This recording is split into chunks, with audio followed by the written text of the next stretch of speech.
Hengameh, thank you very much for accepting our invitation. Thank you. Could you please tell us what were you arrested, how many years spent in prison, and what was your accusation? I was a nurse in Sina Hospital. I got arrested in 1981 on charges of supporting the Mujahideen. They took me to Evin prison, section 209. I was there for 3 months, then another few months in section 246 in Evin. Then I was transferred to Qazil Hisar prison, where I served another 2 years. So the total of 3 years in prison. You wrote in your book about your experience in cage. Probably many of our audience might not be familiar with terms like cage, residential units, and things of that sort. Could you tell us about these means of torture that the regime utilized, and particularly about the cage and residential unit? First, I'd like to say that the regime's ways of torture were not limited to cage and residential unit. These were just two of them, specifically designed to be implemented on female prisoners. Because the first crime in their eyes would be being a woman. The regime did not want to see a woman standing up to it, let alone resisting. As soon as I got arrested, there was only torture, nothing else. Lashing under the foot, hanging with different styles, by feet, by hands, by one hand. I mean, the most brutal and severe methods of torture. It's inconceivable that a human could do such tortures to another. But this regime did all of them. Particularly since we were nurses, I mean, when we got arrested, aside from being a supporter of the Mujahideen, one of our sins was attending to the wounded. 5 of my classmates were executed, 4 of them in 1981, the 5th person, Shekar, after 7 years of torture in residential units, cage, 350, solitary confinement, Gohardasht, closed cells, which I will explain later. Eventually, after 7 years of torture, she was finally executed in 1988 massacre as one of the first groups who were executed. The reason was particularly her resistance against these torturers. She did not want to question her identity as a mujahid. And this was just bitter for the regime. All of the prisoners were like this.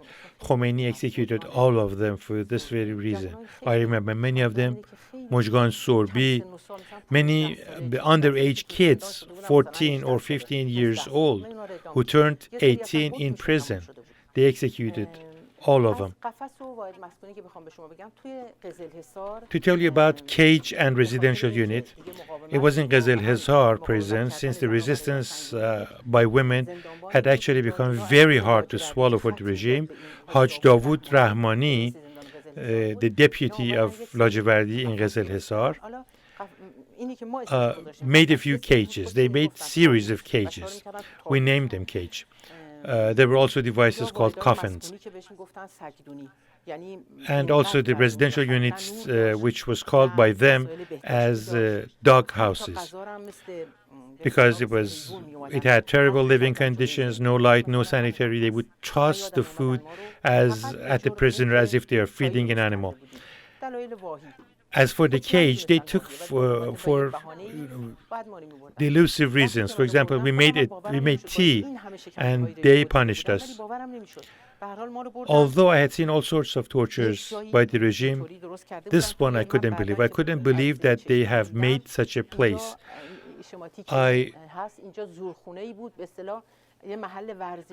This is the schematic of it. It used to be a sporting area in Qazil Hisar like this, and they put these boards approximately 2 feet from each other against the walls, like ping pong tables, or just normal way. Then They made us sit there wearing our chador, blindfolded, without making the slightest move or the slightest noise. We didn't have the right to cough. Even if our spoon hit the plate, they would consider it Morse coding with other prisoners next door, and they would torture us. They would take us outside for harsh beatings. There were always a few guards, pastors, standing quietly right behind us and suddenly would beat us.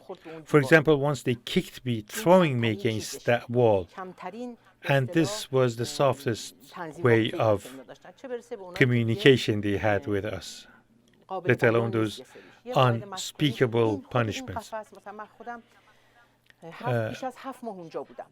I was in a cage for more than 7 months, not just me, many of others as well. Once I could count around 90 of these cages in that space.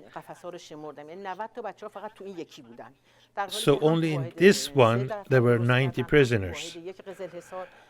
Whilst they made more cages in Unit 3 as well as Unit 1 of Ghazal Hisar. And then, aside from the female prisoners, they brought in men, tortured them severely. For instance, once I heard a scream from a brother.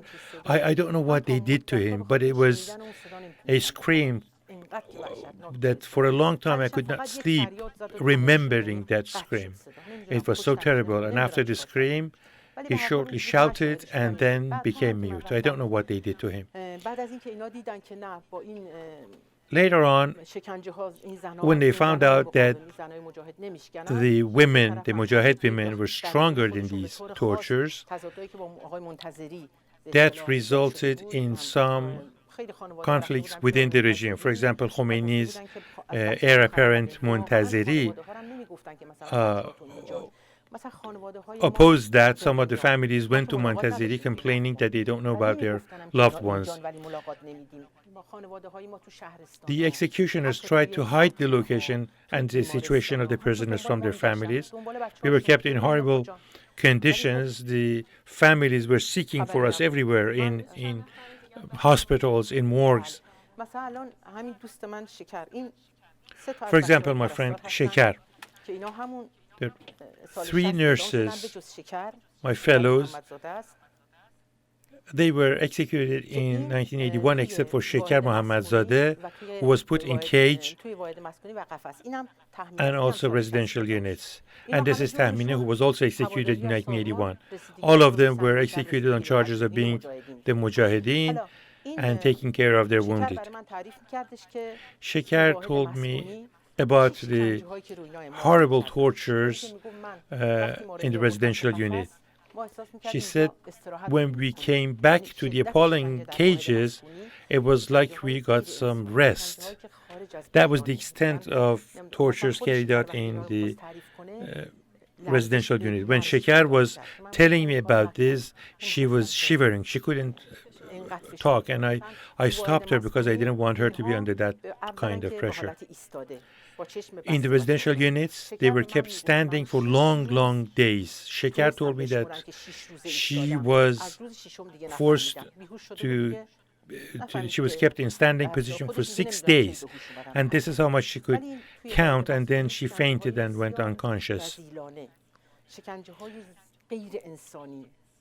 Cruel and bestial tortures by pastors, inhumane people.